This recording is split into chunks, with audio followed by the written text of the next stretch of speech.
It was an earthquake so powerful that parts of Japan displaced by up to 4 meters, and other parts subsided by more than a meter.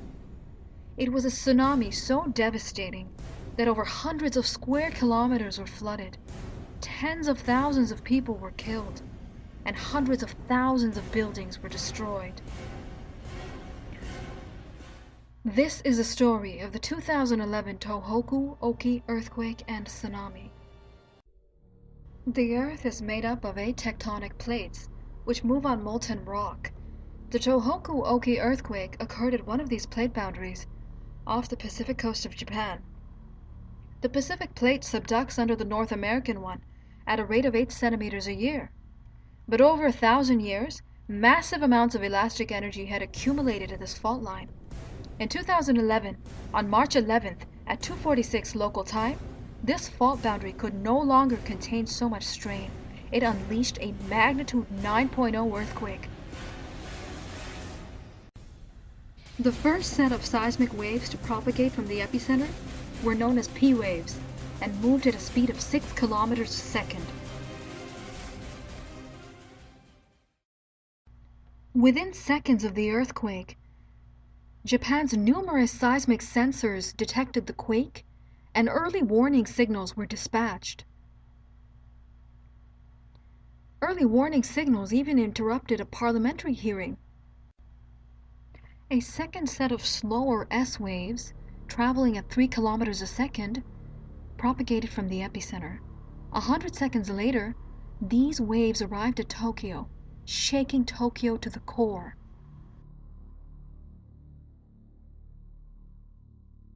Seen here is a phenomenon known as liquefaction, which occurs due to the compression of the ground and the squeezing out of water.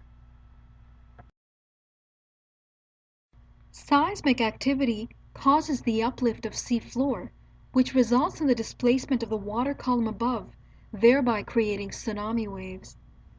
Massive tsunami waves, reaching heights of up to 90 meters, propagate throughout the ocean. The tsunami waves incident upon the coastline can reach heights of up to 35 meters, which causes devastating damage on land. 35 minutes after the quake, tsunami waves had reached Sendai, which was located only 130 kilometers from the epicenter. Here, the farmlands, low and flat topography, and 3-meter high sea walls were no match for 19-meter high tsunami waves. These waves traveled up to 4.5 kilometers inland. Miyako was located 180 kilometers north of Sendai. This city had 10-meter high sea walls, and regular tsunami drills were part of life.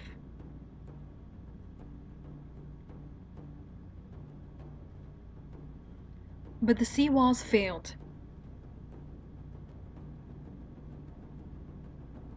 The earthquake had caused the ground to subside by over a meter. So these 10-meter seawalls were inadequate to combat the tsunami.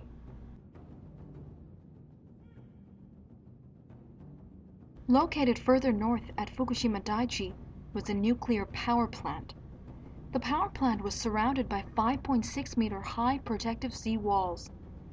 But due to subsidence and extremely high waves, the tsunami engulfed Fukushima Daiichi as well, resulting in widespread radioactive contamination. Japan has one of the most sophisticated earthquake detection and early warning signals in the world. Over 4,000 seismic sensors monitor seismic activity in real time. These sensors are connected to various buildings and networks and dispatch warning signals under impending danger. Mere seconds after prominent seismic activity, signals are dispatched and arrival times are calculated. But seismic sensors can be inadequate. In 2011, many sensors weren't designed to detect anything above a magnitude 8, and many other sensors had shut down due to power failures. To combat tsunamis in the future, many near coastal areas are now off limits for inhabitation and work.